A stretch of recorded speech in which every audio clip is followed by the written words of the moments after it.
Good morning everyone, here I'm your girl and welcome to my YouTube channel Multimedia. In my previous video, I have explained you the third part of Swami and Friends, which was Swami's grandmother. In this video, I'm going to explain you the fourth part of Swami and Friends, which is what is a tale. So, without wasting your time, let's get started. Wednesday का दिन था और geography वाले teacher absent थे, इसीलिए बच्चों को आज खेलने के लिए बहुत सारा टाइम मिल गया था। सभी बच्चे बहुत मस्ती कर रहे थे, लेकिन स्वामी को आज बहुत बुरा लग रहा था क्योंकि आज उसके दोस्त मणि और राजम दोनों ही एब्सेंट थे। स्वामी को बहुत अकेलापन महसूस हो रहा था। वो बाहर छोटे बच्चों की क्लासेस के पास में खड़ा हुआ था। वहां वो छोटे बच्चों को मिट्टियों में खेलते हुए देखता है। वो छोटे बच्चे मिट्टियों के छोटे छोटे खिलौने बना रहे थे और गीली मिट्टी के साथ ही खेल रहे थे।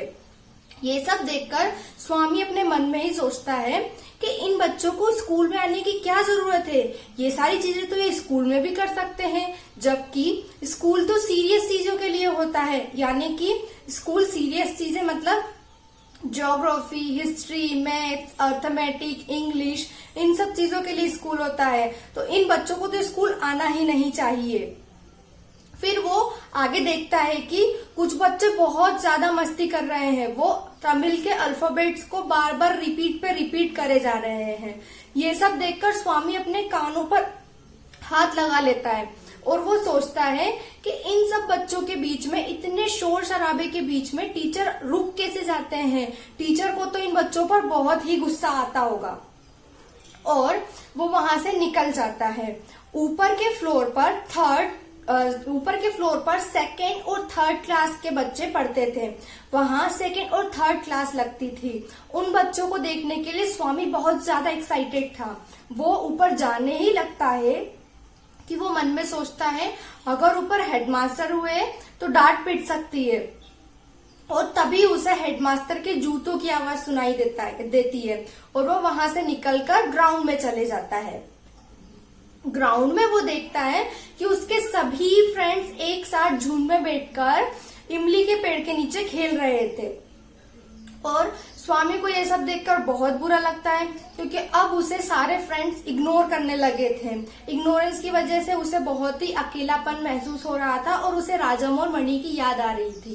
तभी वो थोड़ी देर रुककर उनके जो उसके सारे दोस्त थे इमली के पेड़ के नीचे, उनके पास जाकर उनसे कहता है, क्या मैं भी यहाँ खेल सकता हूँ? थोड़ी जगह मुझे भी मिलेगी।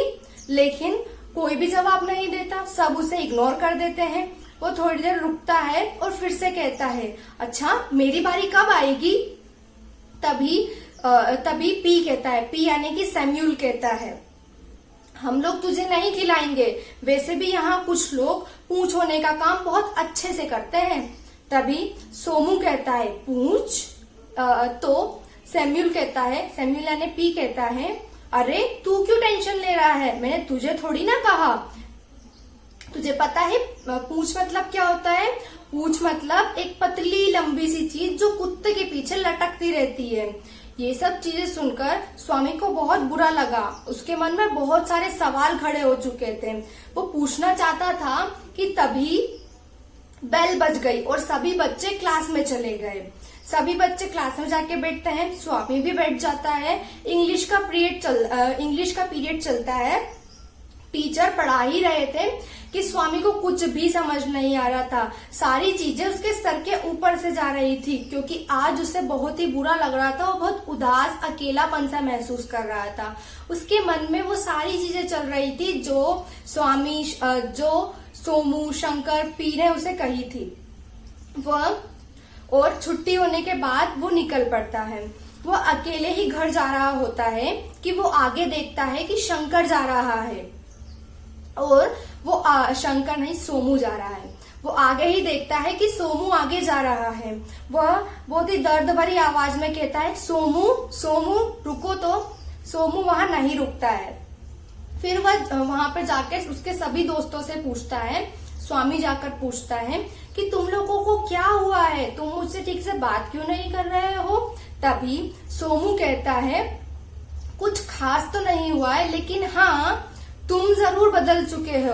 तुम आजकल राजम का बहुत पीछा कर रहे हो, तुम तो जैसे उसकी पूंछ ही बन गए हो, उसकी पूंछ बनकर उसका पीछा करते रहते हो, उसके साथ घूमते रहते हो।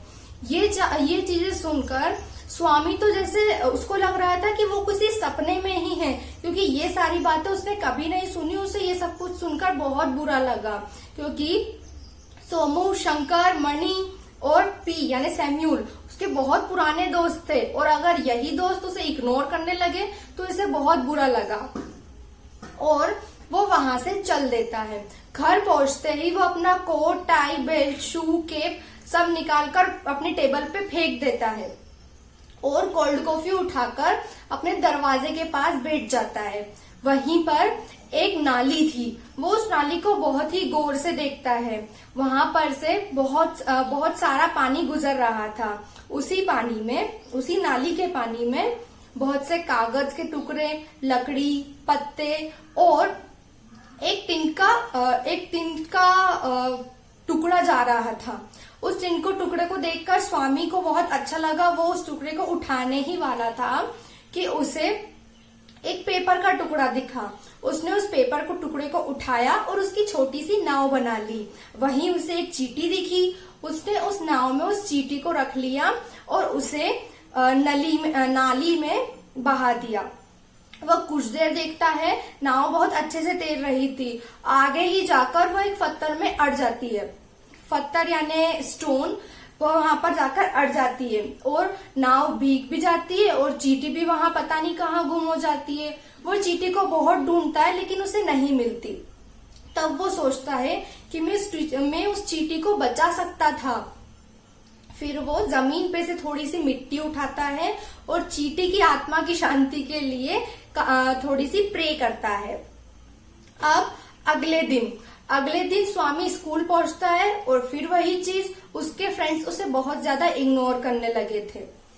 वो देखता है कि सोमू उसे देख रहा था, तो स्वामी भी उसे देखने लगा। फिर स्वामी ने थोड़ी देर रुककर सोमू को स्माइल दी, लेकिन सोमू ने उसे इग्नोर करके आगे देखने लगा।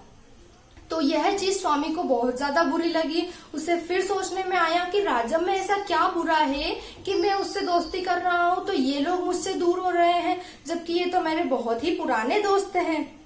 ये सब सोचकर स्वामी को बहुत बुरा लगता है। स्कूल की छुट्टी होने के बाद स्वामी नीचे कंपाउंड में वेट करता है। वहीं वो देखता है कि पीछे उसके दोस्त शंकर, सोमू और पी यानी सैम्यूल आ रहे हैं। वो मन ही मन में सोचता है कि मैं इन लोगों का इंतजार करूं या फिर इनको निकल जाने दूं, इनके पीछे पीछे जाऊं। फिर तो उसे सोचने में आता है, अगर मैं इन लोगों का इंतजार कर कर यहाँ खड़ा रहूंगा तो ये मेरे बारे में पता नहीं क्या क्या सोचेंगे, ये मेरा मजाक उड़ाएंगे। तभी वो बहुत कुछ सोचने के बाद एक आइडिया लगाता है और जोर से चिल्लाता है, अरे अरे मैं तो अपनी किताब लाना भूल ही गया, और स्कूल की ओर दौड़ चलता है। सो यहीं पर अपना पार्ट 4 खत्म होता है। And here we come to the end of part 4, which was What is a Tale. If you guys have liked my video, then smash the like button and also subscribe my YouTube channel so that you can get updated. Thank you so much for watching this video.